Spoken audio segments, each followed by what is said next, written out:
Good morning, crafters. It's Rena here, and I wanted to share with you some cards that I made up this week. I know many of you have seen a lot of my mini albums, but I am actually a card maker, first and foremost, and I wanted to show these to you. I'm just briefly going to go over them. This one I made for the CLP Sketch Challenge. I used a precious little Magnolia from last year with the butterfly that I colored up to match the paper pack, and I layered some Martha Stewart butterflies here, and I used another Magnolia corner stamp there. So, oh, I really like this fold over. This was in the sketch. You had to incorporate something like this where the page was torn or bent or whatever, and I chose to kind of roll it over there. So that's my first card. And the next card I created for the Totally Tilde challenge to color a Redheaded Tilde, and this is my redhead. I used a paper pack from Kaiser Craft. I absolutely adore this paper, and it came with some cutout pieces, punch outs that matched the paper lines, so I thought that was real pretty.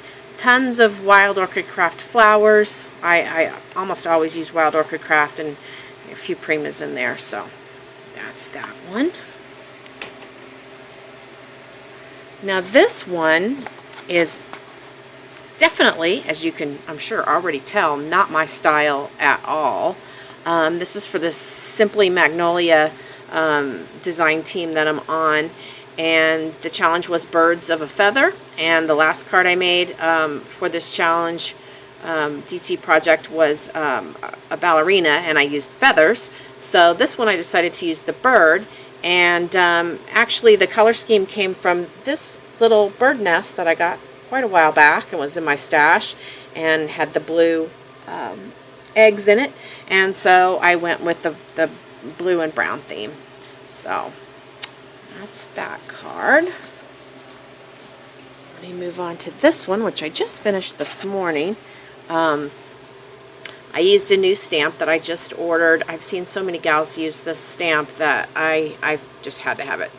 So I also used another Magnolia stamp here and here and here. Also, again, Wild Orchid Craft flowers. These are Magnolia dies that I cut and put this half here and this half up here. And right here, if this little charm will turn the right way, is an ice cream. And she has an ice cream. So I thought that was really cute. And I love this design paper. I wish I could tell you who that's from, but it has like little cupcakes and ice creams on it. So there is that one. And the next one is obviously a wedding card. And you'll notice that a lot of times when I make wedding cards, I like to use black and white and then add a pop of color. And normally I don't do red, but this kind of worked out really, really well. And this is one of the newer Magnolia stamps, and she's just beautiful. So the challenge was for Marvelous Magnolia Challenge blog, which I am on the design team, and the challenge was to shape it up. So I had to do a shaped card, and I really like how it turned out. So there's that.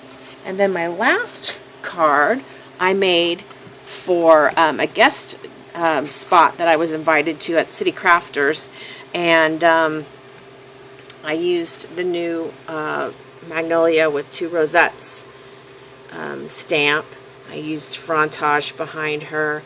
I layered up some Magnolia flowers, and then I put my these are actually primas on top, and then I looped some I looped some clear pearls to give it that real shabby look. And these are from the wedding department at Hobby Lobby, and I love how they they add to the card. I'm not sure where these came from. I bought these from a gal. I don't have this actual die, but I really like it. And that is that card. And so that that ends my cards for the week. That's what I made, and I hope you enjoyed it, and I've maybe inspired you a little bit. And happy crafting, everybody.